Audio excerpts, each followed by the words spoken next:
The Newcastle Knights have dropped their 2026 Anzac round jersey. If you think it's similar to last year, you're right, but there are a few little tweaks. Let's take a look. If you want to grab one of these jerseys, head to the guys at my team shop, use my code RETRO10 to get 10% off. Now, when taking a look at the jersey, you can see straight away the collar this year has been changed to a more slim line. When you compare it to last year's design, you can see that kind of floppy style collar, and I probably prefer that to this year's design.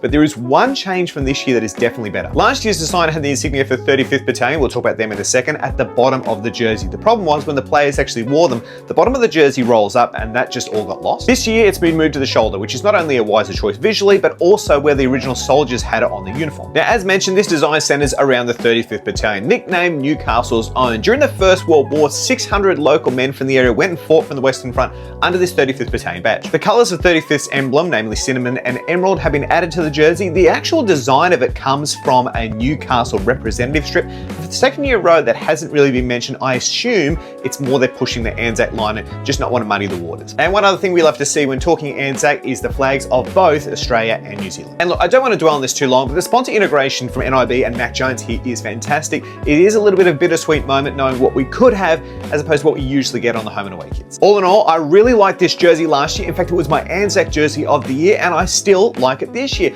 I did prefer the collar last year, but I do like the placement of that emblem on the shoulder. I will say this, I have heard that Newcastle were thinking about making this an every year jersey. In my opinion, that's an unwise decision. You don't have to box yourself in like that. This is a cool story, but you do have other stories to tell, so don't lean on this one forever. Anyway, if you do want to grab one of these, remember that code RETRO10 for the guys at my team shop, grab you one.